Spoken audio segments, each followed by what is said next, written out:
Why would a person voluntarily call herself the most hated woman in America?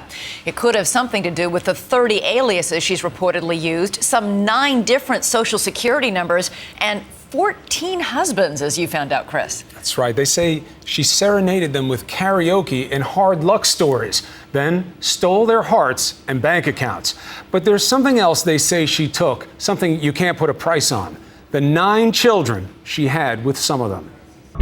My name is Corey Wynn. I'm Rodney Wegg. Jeffrey Dedeker. Shane Cheeseman. These men have become a unique band of brothers.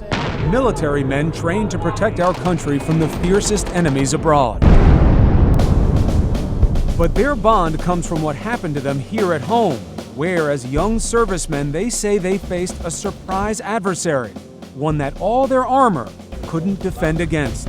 Bobbi Ann is inherently evil. She's heartless, cold-hearted. She is the devil. Each of these men say they fell prey to the same woman they call a domestic terrorist of the heart. Bobbi is definitely a woman without a conscience. She's pretty much destroyed, my finances, my life. Bobbi stole my dignity. I don't think it'll ever stop. Her alleged trail of broken hearts and empty bank accounts spans nearly 2 decades. So brazen, say the victims, that catching Bobbi Ann Finley has become one woman's obsession. Con artist, professional, intelligent. I don't think she's mental. I think she knows exactly what she's doing. Former Lance Corporal Corey Wynn says he learned that lesson the hard way. He says as soon as he met Bobbi Ann, she impressed him with her trademark seduction. It happened back in 2004 when he was just a 21-year-old Marine based in Southern California. He remembers Bobbi Ann coming on strong at a Denny's restaurant with a story of her rich military pedigree. When she starts out, it's like, I'm the daughter of General Zinni. That's right, Anthony Zinni, the retired 4-star general. Corey says Bobbi Ann also tells him she's estranged from her parents and that her sister was murdered by the Green River serial killer. And there was more. She tells me she's pregnant from a rape. She didn't believe in abortion. She wanted to keep the baby, things like that. And I'm feeling a lot of sympathy for her and stuff like this. And Bobbi Ann doesn't just say she's famous. She also claims she's rich. Corey says she tells him her grandfather was an heir to the Wrangler jean fortune and left her $750,000 in his will. But there's a catch. She needs to be married by her 29th birthday, which is just months away. She tells me that there's a way I could help her out with all this stuff, by getting married. Her apparent sincerity wins him over. I really started to care for her, deeply. I was the rescuer. I was trying to help somebody in a really bad situation. She played on that really well.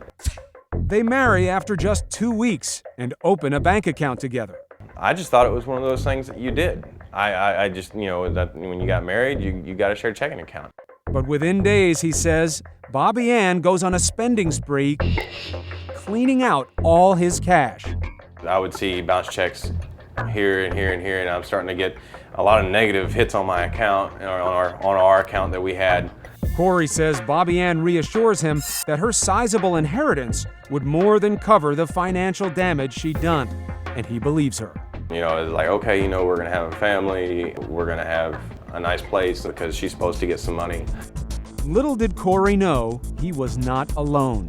Just 5 months earlier and 1,300 miles away in Texas, former Army reservist Rodney Wegg had also fallen for a charming, down-to-earth gal with a tale of fortune and woe.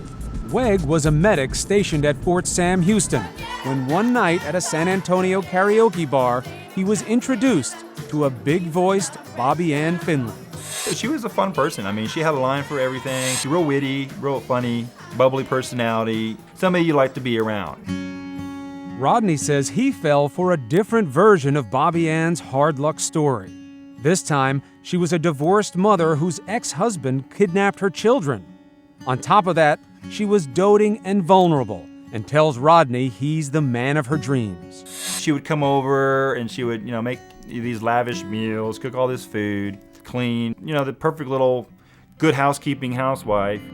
Just 2 weeks after they meet, Rodney introduces his new girlfriend to his parents. Katie Wegg is Rodney's mother, and And right from the start, she is not impressed. I just didn't trust her. I don't know what it was. I have to say, my son believed her. My ex-husband believed her. They both thought I was being, I guess paranoid. So she starts to quiz Bobbi Ann. I said, well, have you been married before? Well, yes, once. Well, do you have any children? Yes, I have 2. Well, where are your children? Oh, well, my ex-husband, he went AWOL from the Navy, and he kidnapped my kids. And I'm like, oh, really? She didn't seem like damaged by it at all. No. And I said, then why aren't you in Washington State looking for your kids? Oh, the Navy's looking for my kids. There's no point in me, staying there. I just need to get on with my life. That bothered me, and so I started quizzing her more and more. Is Rodney uncomfortable, like his mom is going at it with his girlfriend? He didn't really say anything. He just kind of sat there kind of quiet. And all of a sudden she goes, well, I think we're going to get married July 4th. And I looked at him and I went, you're getting married July 4th? They say Bobbi Ann then plays the pregnancy card. It would be her classic MO. She's like, well, I'm pregnant.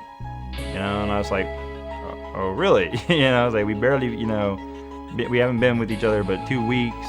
And yet he too is soon on the marriage path. Bobbi Ann starts planning the wedding, shopping for flowers, meeting with photographers, even tasting wedding cakes. But Rodney soon notices money is missing from his bank account. So she was like, oh, well, the tux place, I had to go and put some money down on the tuxes. And she's like, I'll get it back. I'll just go tomorrow and I'll get it back. I told her, I was like, you need to get this money. You need to get this fixed. He said, well, Mom, I have no money. And I went, how do you have no money? He goes, Mom, she wrote checks on my account. Bobbi Ann had duped Rodney, but hadn't counted on Katie Wegg. The marriage was off, and for Katie, the hunt was on. I wasn't sure who she was because she's writing all these hot checks, and why is she doing this, and where'd she come from? Bobbi Ann Finley has just met her arch enemy, a mom on a mission scouring the internet and the country, unraveling what she says is an unimaginable trail of deception.